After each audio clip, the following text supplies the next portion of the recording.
technology pioneers, and next generation leaders. Today, we continue with this tradition with around 300 innovators and young leaders among the 1,700 leaders gathered here. Together, you represent government, business, academia, media, and civil society from 90 different geographies and regions. By bringing together participants from diverse backgrounds, infusing the new with the more established, the young with the more experienced, we seek to inject vibrancy to this meeting.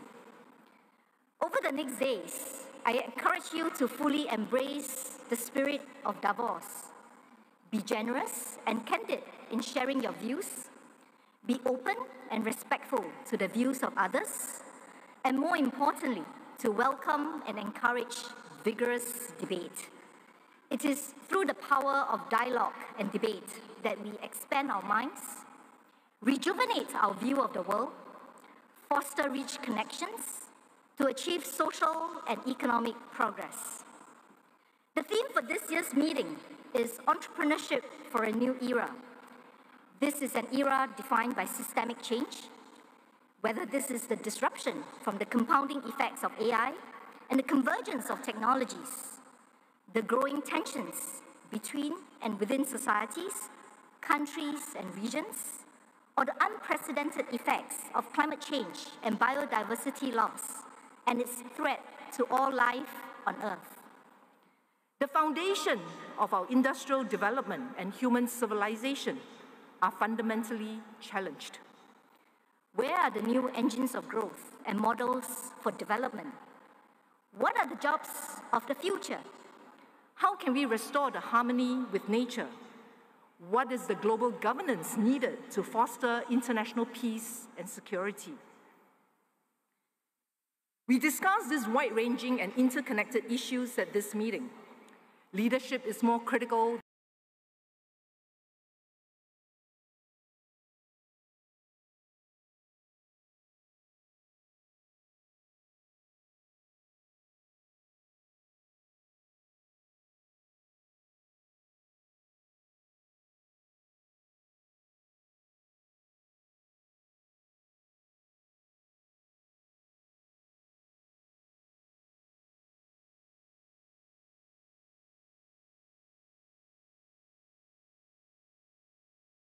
and next generation leaders. Today, we continue with this tradition with around 300 innovators and young leaders among the 1,700 leaders gathered here.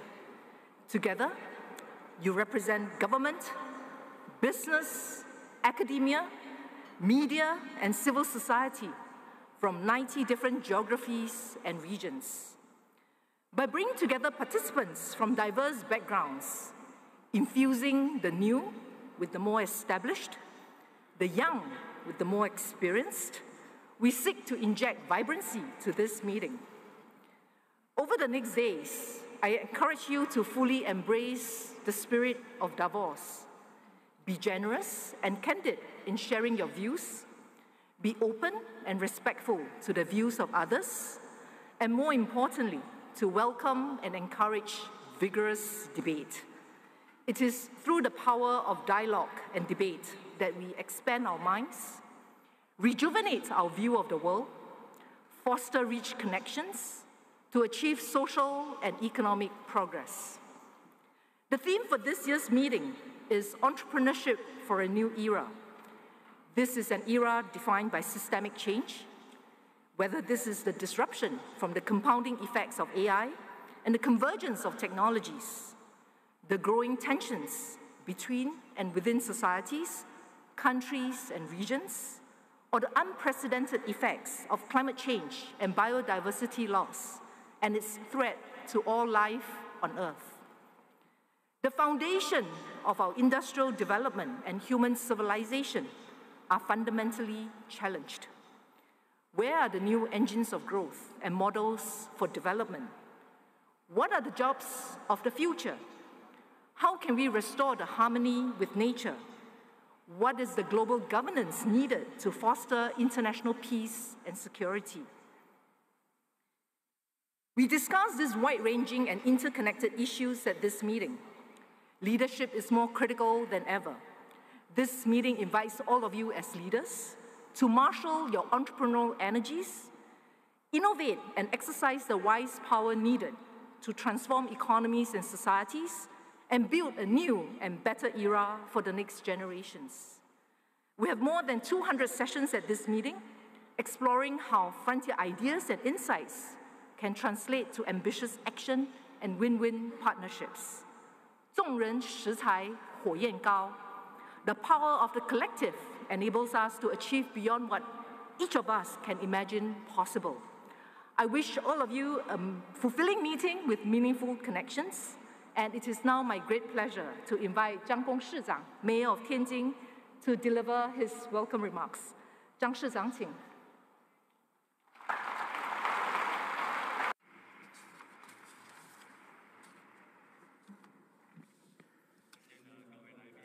Distinguished guests, ladies and gentlemen, greetings. It's a great pleasure to gather here again in Tianjin with global new champions and jointly attend the 16th annual meeting of the new champions. Premier Qiang will grace the meeting with his presence and deliver a special address. He will also hold dialogue and exchange with global business leaders. Your attendance is really a huge honor. Entrusted by the Secretary of the Municipal Party Committee, Mr. Chen Ming'er, on behalf of the Municipal Party Committee and the municipal government, I'd like to extend a warm congratulations to the opening of the forum and sincere welcome to all guests from home and abroad and friends from all sectors. I'd also like to express my sincere appreciation to all guests, especially the World Economic Forum's long-term support and care for the meeting.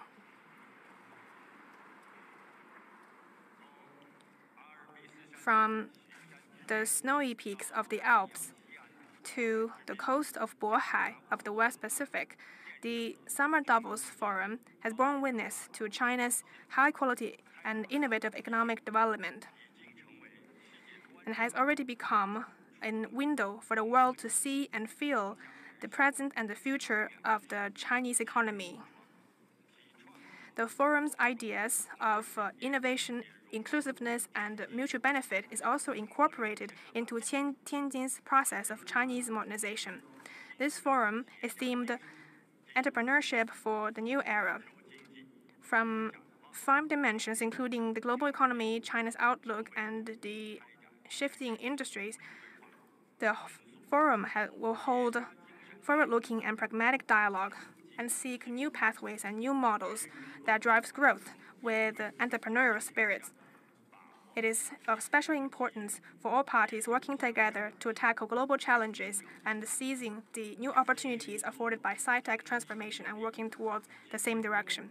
Tianjin, a charming and dynamic city that merges Chinese and Western elements, bridges past and present, and features openness, inclusiveness, and enterprising spirit. In an important speech by President Xi in his inspection to Tianjin in February last year, he stressed that Tianjin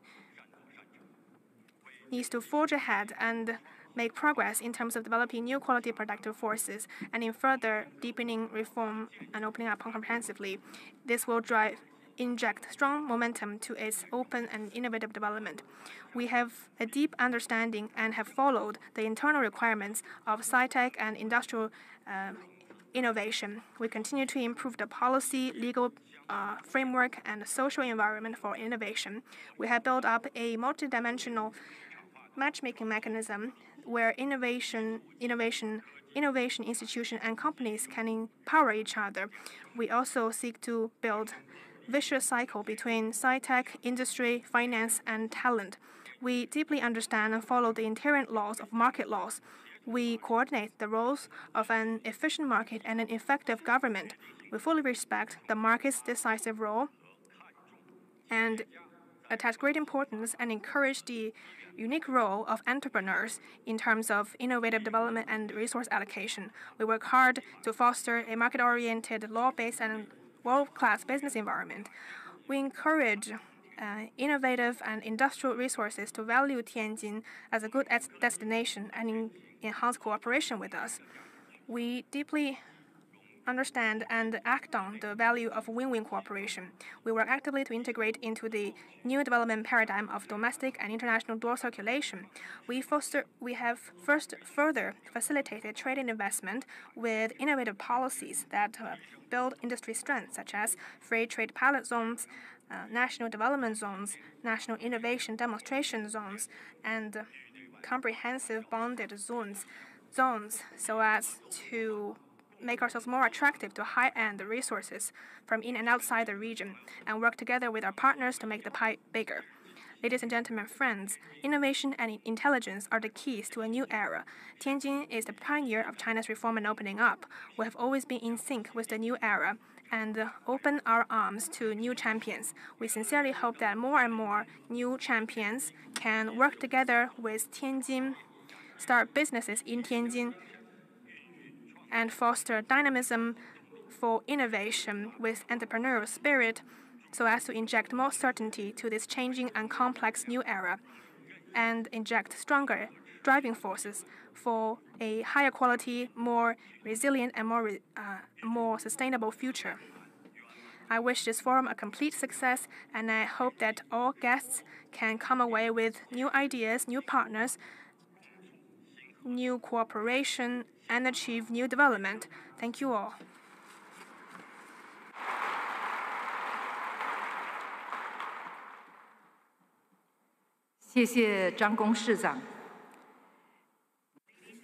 Thank you, Mayor Zhang. In extending our warmest round of applause to welcome His Excellency, Mr. Qiang, Premier of the State Council of the People's Republic of China, and Mr. Børge Brende, President and CEO of the World Economic Forum.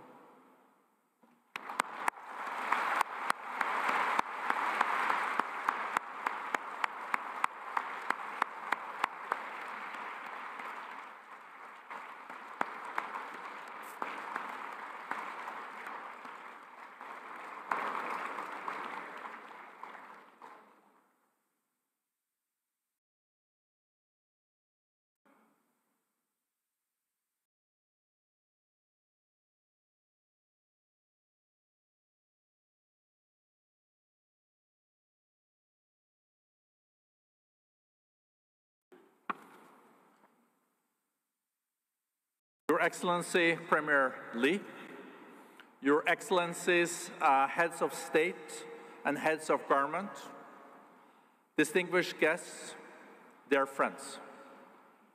It is a great pleasure and honor to welcome you to the 16th annual meeting of the new champions, Summer Davos, here in the dynamic city of Tianjin. Let me first express my sincere appreciation to Mayor Qiang Gong and the Tianjin municipal government for warm hospitality and steadfast partnership in hosting this important gathering. Tianjin has over the years become a symbol of innovation, openness, and resilience, a fitting home for the meeting of the new champions. Today we gather under the timely and forward-looking theme, Entrepreneurship for a New Era. This theme captures both a profound opportunity and an urgent responsibility. We are navigating a world marked by profound transitions, technological transformation, shifting geopolitics, demographic change, and growing environmental stresses. At the same time, we are witnessing the rise of a new generation of entrepreneurs, founders, builders, and innovators who are not only creating economic value, but also pioneering new models of sustainability, inclusivity, and resilience. This is really the essence of the new champions, dynamic enterprises and leaders who are shaping the future of the global economy through agility, purpose, and cooperation. This new era also demands renewed trust, global coordination, and bold solutions. The challenge we face, from AI governance to supply chain resilience, from great transitions to skills for the future, cannot be addressed in silos. They require us to move beyond competition to co-creation, and from fragmentation to collaboration. China has long been a vital partner in this effort. Its entrepreneurial ecosystem, particularly in areas like artificial intelligence, digital economy, advanced manufacturing, green innovation, and others, continues to be a powerful driver of global growth and transformation. Premier Li, we are so honored by your presence here today. Your leadership in advancing high-quality development and deepening international cooperation is especially important at this pivotal moment. As we open this meeting, we do so with a clear purpose: to bring together not just ideas, but decisive action. More than 1,700 leaders gathered here from business, government, civil society, and academia will explore practical solutions and forge new partnerships to accelerate innovation and inclusive progress. Let us use this opportunity not only to discuss the future, but to build it together in a collaborative way.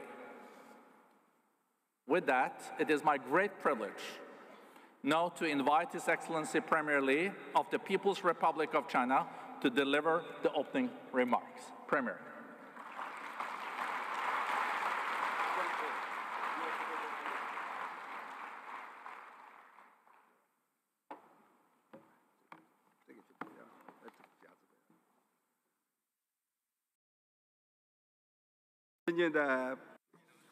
Your Excellencies, Mr. Peter Brabeck, Chairman of the WEF, Mr. Børge, President of the WEF, Your Excellencies, leaders of participating countries, Your Excellencies, heads of international organizations, distinguished guests, ladies and gentlemen, friends, good morning.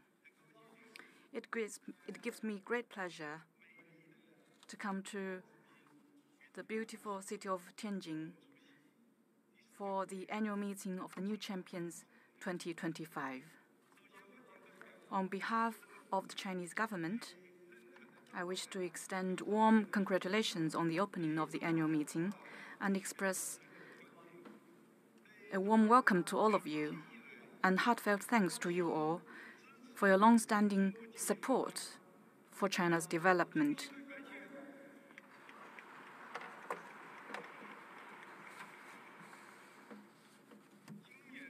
This year, the annual meeting of the New Champions is held in Tianjin for the 8th time. I remember back in 2008, when the annual meeting first came to this city, the world economy was grappling with the serious impact of the global financial crisis. People felt disoriented and anxious, not knowing whether the world economy could emerge from the difficult situation and where it was heading.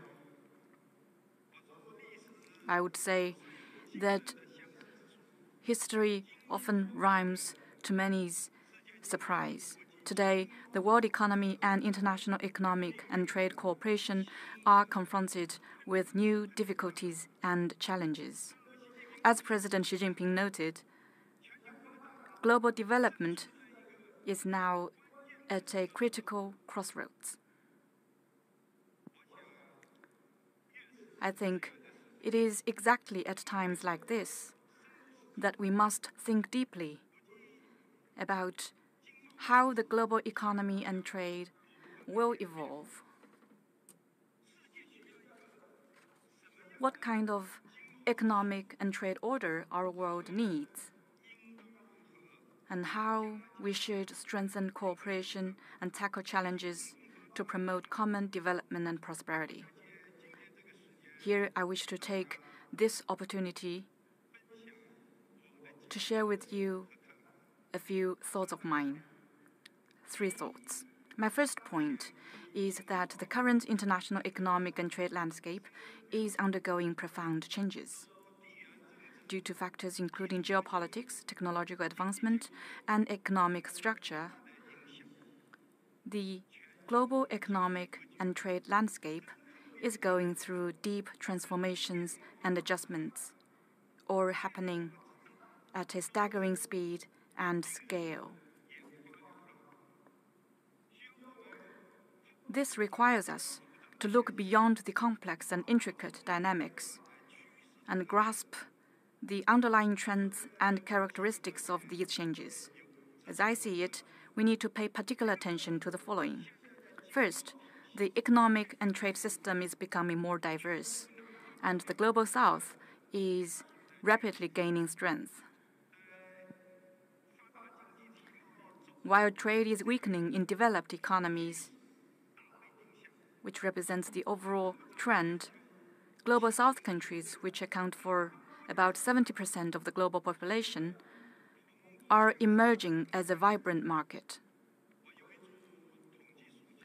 There are a few numbers that I would like to share with you. Since 2000, trade in goods of developing countries has grown by 4.6 times in the past over 20 years, much faster than that of developed economies. And its share of global trade has increased from 30% in 2000 to 45%. In a context of rapid upward growth. As such, developing countries have increasingly become the main growth drivers of global growth. Second, trade is slowing down in traditional sectors, but growing in emerging sectors. The road to trade recovery has not been smooth over the past years, and international trade structure is also going through adjustments. I look at data from last year. In 2024, global trade in goods grew by a mere 2%, while trade in services expanded by 8.8% and contributed to 60% of total increase in global trade. In addition, the various technologies are advancing rapidly, which has pushed the frontiers of trade, leading to robust growth in digital trade and green trade. By 2024, the global exports of digital services had doubled in the past 10 years. Third observation is global mechanisms are facing challenges and regional collaboration is growing.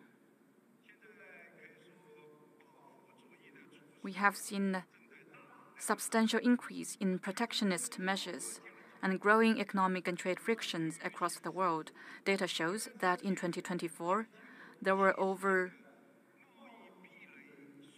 1,200 discriminatory trade barriers globally.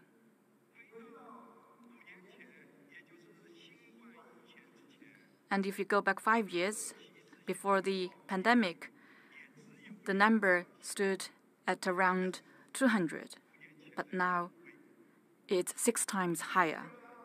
Many countries are forced to explore new ways to trade, resulting in the continuous increase of bilateral and multilateral economic and trade arrangements. The number of regional trade agreements signed among countries has grown from less than 100 at the beginning of this century to over 600 today. With so many bilateral and multilateral and regional arrangements and agreements, in terms of global trade growth, what are the pros and cons? Are they good things or not? that demands our deep consideration and we will see in the future. Fourth, cross-border investment is fluctuating and declining, and the risk of fragmentation in industrial and supply chains is on the rise. The growing number of restrictive policies on foreign investment worldwide, compounded by trade tensions, has prompted multinational corporations to be more prudent in investment decision-making. Global cross-border investment has seen negative growth for the 3 consecutive years, down by around 40% in 2024 from the historical peak. Some countries and regions have interfered with market activities in the name of de-risking, forcing adjustments in the international division of labor. The trends of friendshoring, nearshoring, and onshoring in industrial and supply chains are strengthening, leading to more redundant construction and reduced efficiency of the economy. From these shifts, we can see that in the evolution of the international economic and trade landscape, there are both destructive factors that keep creating shocks and impacts, but we should also see that there are some positive forces that seek to counter the risks of instability and uncertainty by building consensus and strengthening connectivity. A deeper examination reveals that division and disruption often originate from short-sighted calculations, whereas positive and proactive actions are driven by long-term considerations. We will not and shall not return to closed-off and isolated islands. What we need are more bridges of win-win cooperation. That's the first point I wish to share here. My second point is, as the landscape shifts in international economic and trade cooperation, constructive actions are needed more than ever. I believe changes and transformation are often accompanied by restructuring and reshaping. The world economy of tomorrow will not be a simple repetition of stories of the past. That said, no one can alter the overriding trend of history or the law of the objective world. Economic globalization will not be reversed. It will only carve out a new path, forge ahead amid twists and turns, and achieve an upward spiral. Whether we realize it or not, whether on our own initiative or not, when we engage in international economic and trade activities, we are actually reshaping their rules and order. In this process, we should keep to the right path and follow the overall trend, demonstrate wisdom and a sense of responsibility, and adopt a positive attitude and take constructive actions. Adopting a positive attitude means we should always keep to the right direction when growing the global economy and international trade, and firmly embrace a universally beneficial and inclusive economic globalization. Taking constructive actions means we should take more practical steps proactively to safeguard free trade and multilateralism and ensure the stable growth of the world economy. Specifically, I think that mainly includes the following 3 aspects. First, we should resolve differences and disagreements through equal consultation. It is normal for countries to have differences and disagreements in their economic and trade relations. Our trade is so big, whether it's in multilateral trade or bilateral trade frameworks, there are all kinds of problems, and these are all normal. As long as they engage in dialogue and consultation in the spirit of mutual respect, I think solutions can always be found. We Chinese people have a long tradition and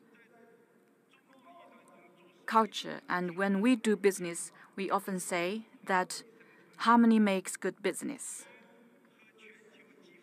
We have economic and trade exchanges with almost all countries and regions of the world.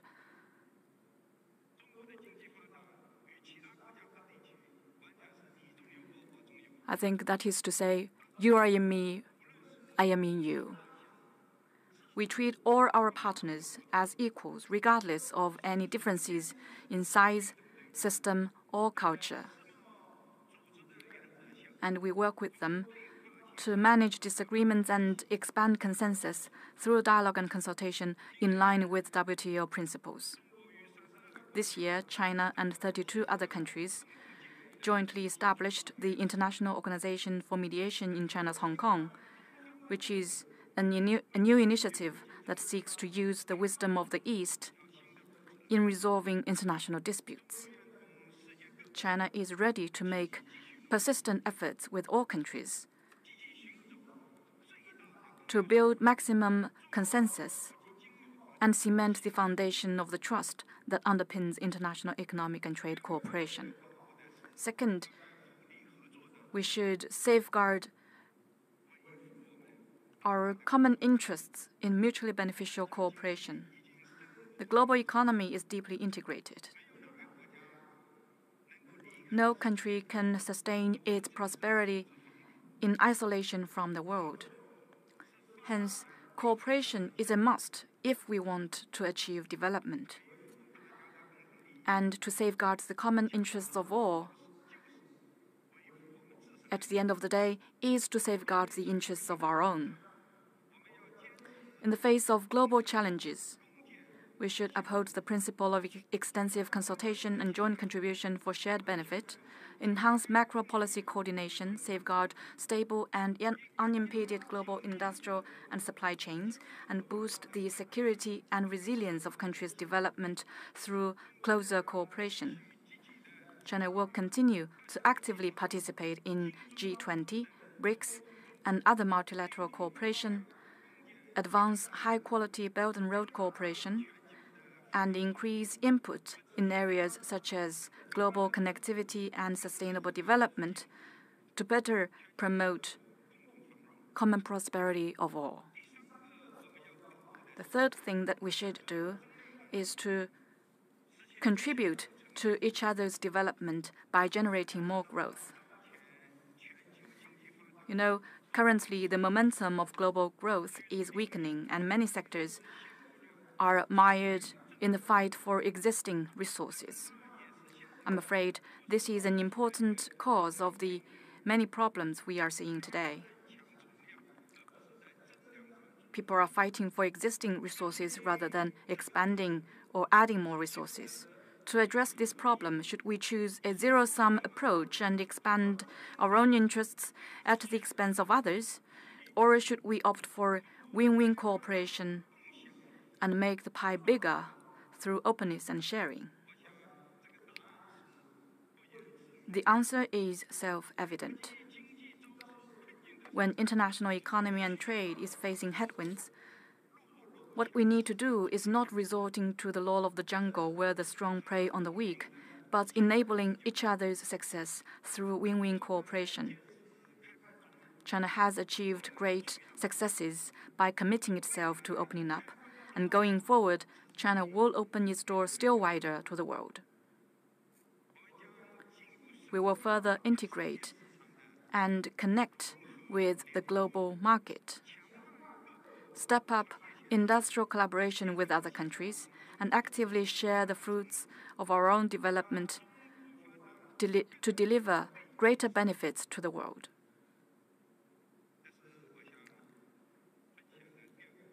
That's the second point. And my third point is that the Chinese economy, with its further development, will continue to contribute to the world economy.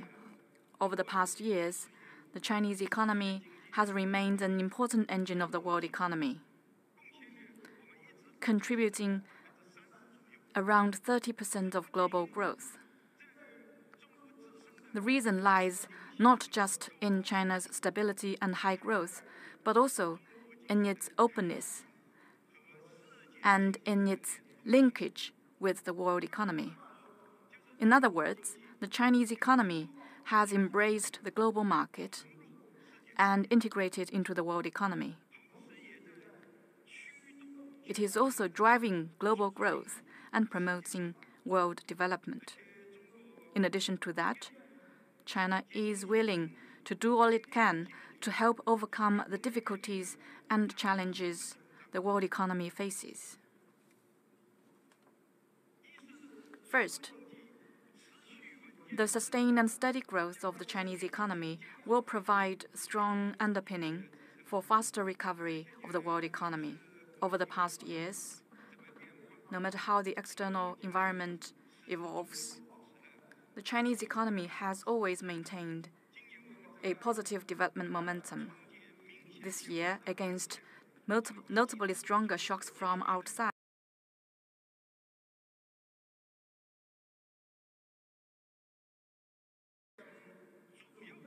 and the key economic indicators have kept improving since the start of the second quarter. Noticed that several well-known international agencies have revised up their growth forecasts of China. We are confident and capable of maintaining relatively rapid growth. A closer look would show that China's economic development is not a short-term expansion, but a steady progression toward long-term goals. China has clear development goals, consistent planning and guidance, resolute reform measures, and pragmatic macro policies. In the past 70-plus years, we have implemented 14 five-year plans. This year is the last year of the 14th five-year plan, and we are now formulating the 15th five-year plan this year.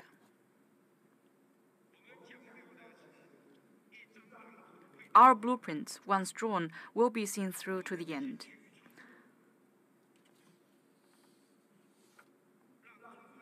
This enables the Chinese economy to navigate through cycles and develop in a sound and steady manner, and continue to provide more stability and certainty for the world economy. Second, the continuous expansion and upgrade of the Chinese market will create more room for global economy and trade to grow and regain momentum. China is already the world's second-largest consumer market and importer, with nearly 50 trillion yuan of consumption, over 50 trillion yuan of investment, and over 20 trillion yuan of imports, or in RMB yuan, of course.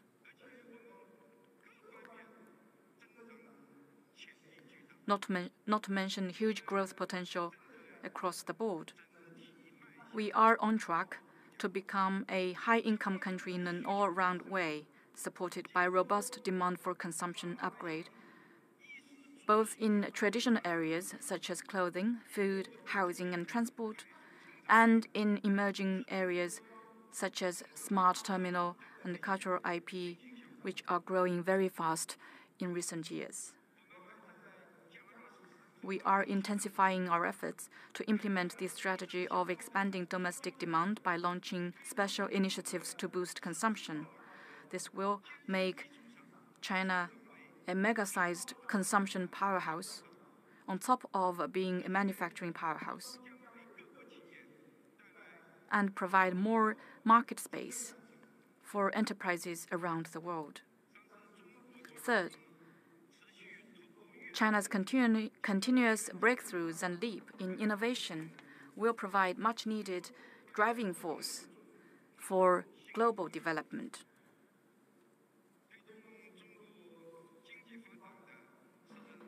China's economy has been fueled by a constant pursuit of innovation and progress. For years, China has taken science and technology as its primary productive force and blazed a successful path whereby sci-tech innovation spearheads industrial innovation and industrial upgrade propels sci-tech evolution. In China today, high-speed railways traverse numerous mountains and rivers. Electric vehicles are serving millions of households, and artificial intelligence is empowering thousands of industries. In areas such as green energy and advanced manufacturing, Chinese technology now leads the world. And most notably, China's innovation is open and open source. We are willing to share indigenous technologies and innovation scenarios with the world and support international collaboration in research, development, application, and popularization in order to advance innovation-driven development in all countries through openness and cooperation. Ladies and gentlemen, friends, in the development of global economy and trade, entrepreneurs shoulder an important mission and play a critical role. The theme of this annual meeting, Entrepreneurship for a New Era, is highly relevant. I always believe that in human society, entrepreneurs are a group of people with exceptional talent who assume the important role of organizer of production and operation and the driver of social progress in various countries. In particular, in the vast market economy,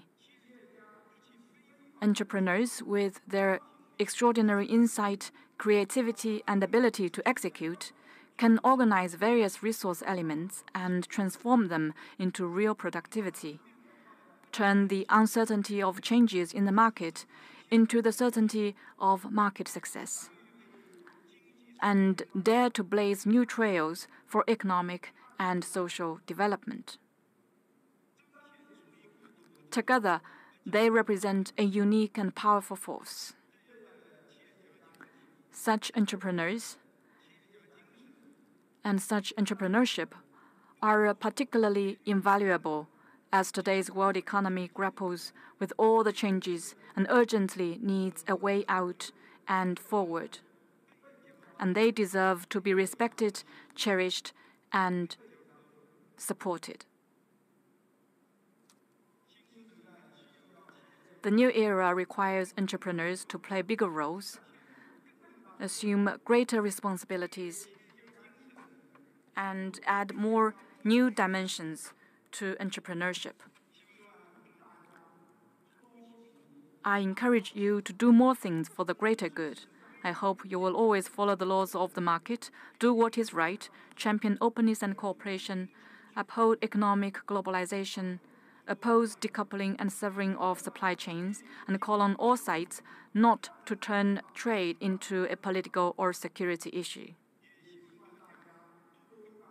I encourage you to do more things to break new grounds. I hope you will seize the opportunities of the new round of sci-tech revolution and industrial transformation, break free from temporary difficulties or obstacles, consolidate innovation resources in a broader scope with a long-term perspective, and unlock new promising areas in economic growth.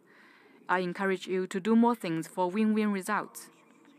I wish you will embrace each other's development with an open and inclusive mind, share resources, draw on each other's strengths, promote market integration and mutual empowerment, and achieve common growth. The Chinese government will, as always, encourage and support entrepreneurs in their undertakings and endeavors, and continue to foster a market-oriented, world-class business environment governed by a sound legal framework. With arms wide open, we warmly welcome enterprises from around the world to invest in China, deepen your roots in China, develop alongside China, and work with us for a better future. To conclude, I wish this annual meeting a full success. Thank you.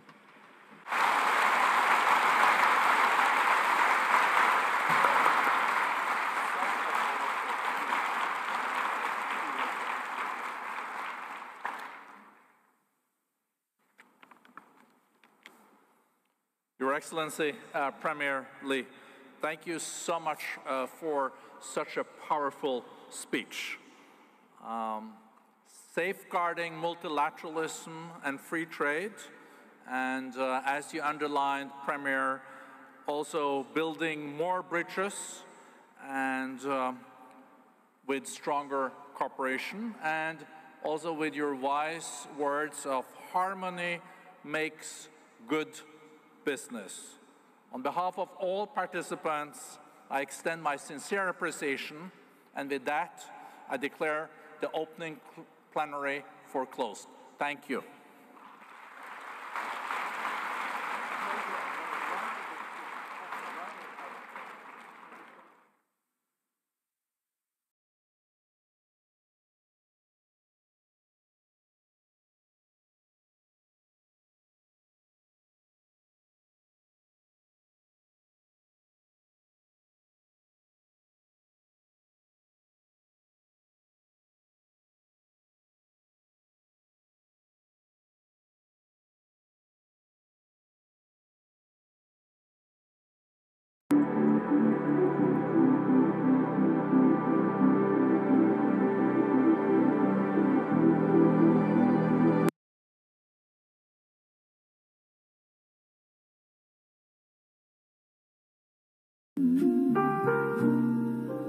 Knowing daylight won't be long. Oh, the night is a lover's charade.